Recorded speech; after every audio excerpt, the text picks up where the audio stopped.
that record on just to make a sound. None of them hated got my movement around. Soundtrack, what I wanna be. Now, talk a little bit about, go into detail about the DVD Do You Remember? That was compiled over a number of years. Now, what was the process like putting that DVD together? Oh man, that was such a long process. I had a video camera years and years ago. I started with the idea many years ago. As you can see by watching it, that I really was obsessed with the camera. Like I brought the camera everywhere. I caught so much of like the actual events that occurred that were interesting events with the camera while we were in the middle of it. And I went through like almost every different type of like media, like video media, I had like VHS, 8mm, like I had like everything, boxes of tapes, and I was so born before the computer generation. I was so slow to be learning it. So I finally, like around 98 or 99, I had like 10 years worth of video, and I knew there was a documentary in there, and but it needed to be edited. So I got a computer and I tried to learn, but I didn't have the knack for it. And even then in 99, there wasn't the same technology there is now. Yeah. As far as video editing, it was a lot slower, and I didn't have like the super good programs or anything. So I was stumped, and I was kind of frustrated for a couple of years until a couple of guys, Ryan and Jeff, who knew the Souls from years back and were film students, and I got a hold of them and talked to them. And they were instantly, this is when I was living in LA, like they were living in LA too, and they instantly came over and like took the boxes of tapes away, and I was like, you guys rule.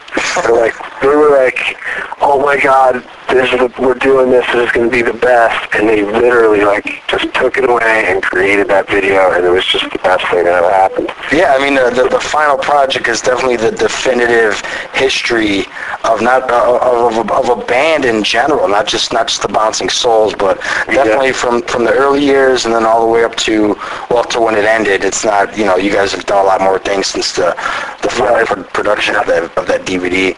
An amazing job. Yeah, and I don't want to get too personal, and I'm not sure if this is a touchy subject at all with you, but do you guys stay in touch with Shal at all? And if so, do you know how he's doing? Yeah, he's doing good, and he's doing all right, and we are still in touch with him. I'll just leave it at that. Okay. And what was the process of making that transition between Shal and Michael? Was it difficult? Was there a creative gap at all in between making that switch? Well, there were a few different drummers tried out, and I think when Michael started playing, I think he was right away, as far as a new drummer, he clicked right away. And then once his style was different, and we knew it was going to make the band sound different. So once we agreed to have him in the band, everything changed. And it took years to kind of like, for him to learn all of the songs, first of all, and kind of like translate the songs to what made sense for him on a lot of things. And then as that all was happening, we were writing new songs, like a new Bouncing Souls was kind of being born over the first 3 or 4 years, probably. I actually interviewed Brian, your bass player, obviously, at a Warped Tour probably about 6 or 7 years ago, and it was sort of in the middle of that transition, and he explained to me how it was almost a reawakening for the band. You guys sort of felt like you were getting rusty, and you wanted to sort of tap into what it was like when you guys first started and having that passion. So it was almost like a second generation rebirth as far as creatively. Yeah, creatively and going over like with a microscope over all the old songs, and they had to kind of be reborn as well. So yes, it did all that. Like I think that's what Brian was also talking about when he said that. Like he realized how when you tour for a couple of years on songs, sometimes you can get real lazy, and you have to stay on yourself because you get bored, you get kind of robotic with the songs if you tour a whole lot. Which you guys did. You guys were non-stop. You guys have been non-stop for like 20 years. And to go back to my question as to what do you sort of constitute your longevity from. It's that work ethic and that dedication. What about it? You know what? I'm drinking some beers here, man. It's a late interview. I was saying something about your work ethic and how. Oh, yeah. I'm sorry. Yeah, it's I'm not going to claim to be like, we worked hard and we've done a whole lot, but I mean, we're freaking lazy bastards. You know what I mean?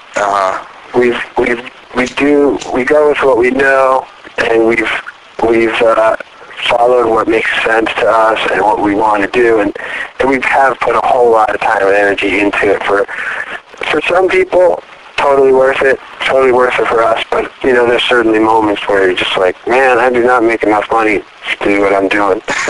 And I think it's like that for a whole lot of people these days. People are working a lot harder and not making as much money.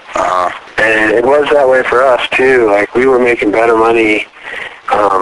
We still do okay now, but I think everybody, just by the way the economy was, like through the late 90s and early 2000s, like everyone was spending more money, everyone was making more money. So it's just on a grand scale. I think everyone's spending less and making less. It's just tighter. Yeah. So everyone's working the same amount of hardness or harder and not making more. Yeah. And that's, in general, I'm not going to say for everybody. So, keeping that spirit of like, well, whatever we're doing, let's have as much fun as we can with it, and that's what we all got to do. It makes it more fun. Now, in closing, you guys got any final words or shout-outs, and where do you see the next 20 years for the band? I don't know.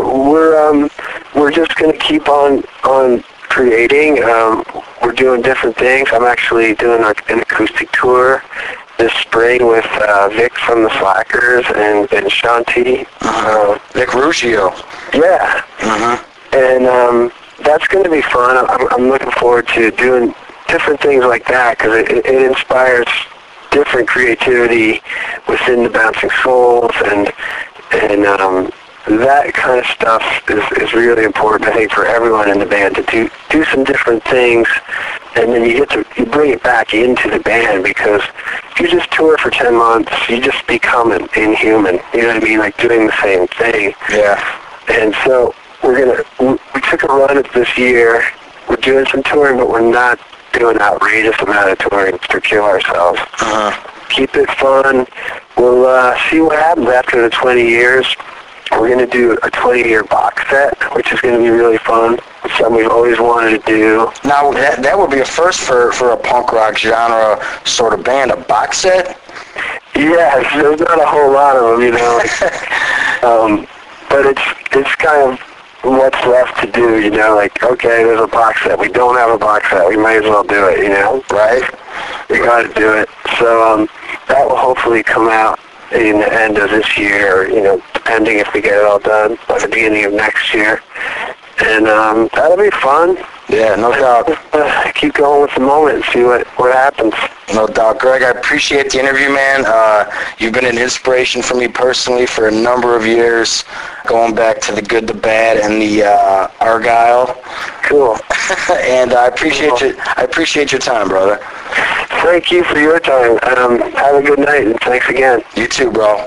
I put that record on just to make a sound.